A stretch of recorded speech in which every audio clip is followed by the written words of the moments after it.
Hello friend, welcome to Samriddhi classes. Friends, आज की इस वीडियो हम लोग देखेंगे genotoxicity means toxicity at the gene level. Means gene level जो टॉक्सिसिटी हो रही है उसे हम बोलेंगे जीनोटॉक्सिसिटी। तो जीनोटॉक्सिसिटी क्या है? देखिए, जेनेटिक टॉक्सिकोलॉजी क्या है? ब्रांच है, genetic toxicology branch of science which that deals with the study of agent or substance that can damage the cell DNA chromosome। तो क्या है कि हमने बताया जेनेटिक टॉक्सिकोलॉजी क्या है? एक साइंस की एक ब्रांच है जिसमें ऐसे सब्सटेंस, केमिकल और एजेंट की हम लोग स्टडी करते हैं जो क्या करता है कि डीएनए क्रोमोसोम को क्या करता है? डैमेज करता है।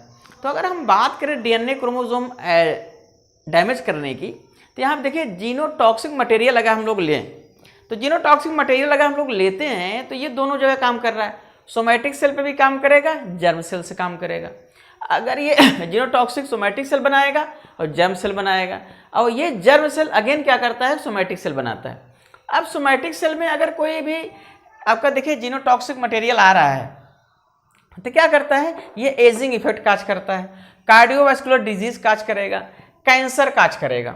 अगर यही जीनोटॉक्सिक मटेरियल अगर जर्म सेल में जा रहा है तो क्या करता है? पहला है कि स्टरलिटी कर देता है, क्या होगा? स्टरलिटी कर देगा, अनफर्टिलाइज कर देगा। दूसरा चीज़ क्या है कि ये जेनेटिक डिजीज काज करेगा। अब जेनेटिक डिजीज काज करेगा मतलब जेनेटिक डिजीज ये होता है कि जो एक जनरेशन से दूसरे जनरेशन में ऑटोमेटिकली ट्रांसफर हो जाता है। तो अब क्या है कि इसमें देखिए सिस्टिक फाइब्रोसिस हो जाएगा, सिकल सेल एनीमिया हो जाएगा, हीमोफीलिया हो जाएगा। ये क्या है? जेनेटिक आपके डिजीज़ हैं जो एक जनरेशन से दूसरे जनरेशन में ऑटोमेटिकली ट्रांसफ़र होते रहते हैं। तो ये तो हो गया आपका जेनेटिक डिजीज़। उसके बाद क्या करता है? मल्टीफैक्टोरियल डिजीज़ काज करता है। मल्टीफैक्टोरियल डिजीज़ क्या होगा? डायबिटीज़ काज करेगा, आपको कार्डियोवास्कुलर डिजीज़ काज करेगा और साइकोसिस काज करेगा। तो ये जो भी है, हमारा कहने का यहाँ पे तात्पर्य ये है कि अगर कोई भी एजेंट है वो क्या कर रहा है? जेनेटिक मटेरियल में जो है टॉक्सिक अगर इफेक्ट शो कर रहा है तो हमारे वो जर्म सेल, सोमैटिक सेल पे इफेक्ट करेगा। अगर सोमैटिक सेल पे करेगा तो आपके कैंसर हो गया, कार्डियोवास्कुलर डिजीज़ हो गई, बहुत जल्दी बुढ़ापा आ जाए, ये सब इफेक्ट शो करेगा। अगर हम जर्म सेल की बात करें तो यहाँ पे डिफरेंट टाइप के डिजीज़ करेगा, उसमें आपके स्टेरिलिटी हो जाएगा, जेनेटिक डिजीज़ काज करेगा। हमने जो बताया कि एक जनरेशन से दूसरे जनरेशन पे जाने पर जो डिजीज़ ऑटोमेटिकली ट्रांसफ़र हो जाती है। उसके बाद मल्टीफैक्टोरियल में डायबिटीज़ हो जाएगा, कार्डियोवास्कुलर डिजीज और साइकोसिस हो जाएगा। ये तो हो गया ऐसे जेनेटिक मटेरियल मीन्स ऐसे टॉक्सिक मटेरियल सब्सटेंस जो जेनेटिक लेवल पे क्या कर रहे हैं? डीएनए को वहाँ पे जाके चेंज कर दे रहे हैं।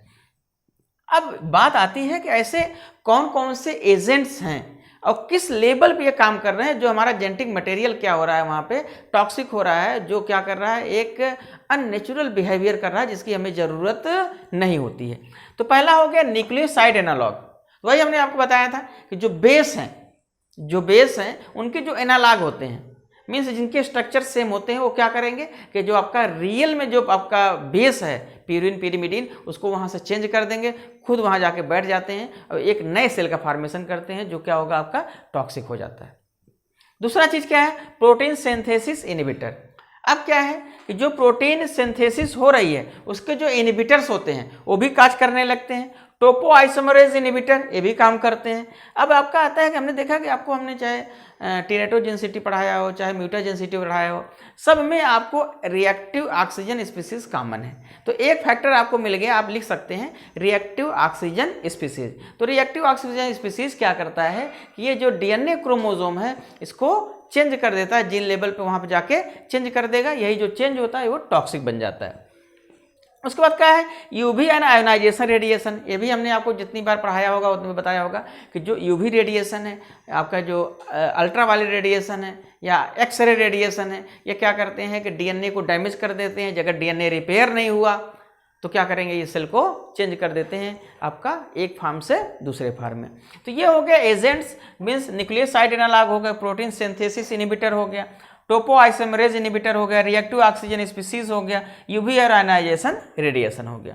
अब बात करते हैं कि जीनोटॉक्सिसिटी में अगर हमें टेस्ट करना है, टेस्ट करने के लिए हम लोग यहाँ पे दो करते हैं, एक इन विट्रो टेस्ट करते हैं, एक इन विवो टेस्ट करते हैं। तो अगर हम बात करें इन विट्रो टेस्ट की तो इसे बोलते हैं TG471। इसे लिखिएगा बैक्टीरियल रिवर्स म्यूटेशन टेस्ट, इसे बोलते हैं बैक्टीरियल रिवर्स म्यूटेशन टेस्ट। अगर इन विवो की बात करें तो हम बात करते हैं TG488 की बात करेंगे। जो क्या होता है ट्रांसजेनिक रोडेंट पे होता है। ट्रांसजेनिक रोडेंट ऐसे होते हैं जो क्या होते हैं कि एक जनरेशन दूसरे जनरेशन धीरे धीरे चेंज करते करते क्या होते हैं वो ऑटोमेटिकली उसमें वो इनबिल्ट हो जाता है। जैसे ये बोलते हैं हाइपर सेंसिटिव या हाइपरटेंसिव रैट्स, जिसमें क्या होती है ऑलरेडी जो बीपी होती है वो बढ़ी होती है, तो इसे बोलते हैं ट्रांसजेनिक रोडेंट। सोमैटिक और आपका जर्म सेल जीन म्यूटेशन ऐसे कर लेते हैं। तो यहाँ पे हमने बताया कि टेस्ट में एक इन विट्रो करते हैं, दूसरा इन विवो करेंगे। इन विट्रो में हमने बताया कि TG471 bacterial reverse mutation test करते हैं। इन विवो में TG488 transgenic rodent somatic and germ cell gene mutation ऐसे करते हैं। तो हम लोगों ने आज यहाँ पे देखा है जीनोटॉक्सिटी क्या होता है। ये हमने आपको इसलिए फिगर बनाया हुआ है, देखिए फ्लो चार्ट बनाया हुआ है। फ्लो चार्ट से अगर आप लोग लिखेंगे तो आपको कम मेहनत करनी पड़ेगी, ज़्यादा पढ़ना नहीं पड़ेगा, और आपको मार्क्स जो आपका जो एग्ज़ाम है उसमें मार्क्स बहुत अच्छे मिल जाते हैं।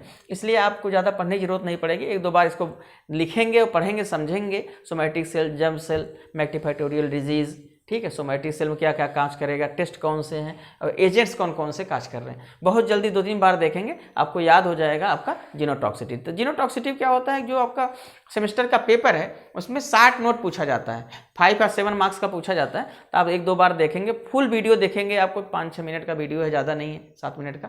तो आप अगर पूरा वीडियो 2 बार देख लेंगे तो आपको याद हो जाएगा, आपको किसी भी बुक उठाने की ज़रूरत नहीं पड़ेगी। Thank you.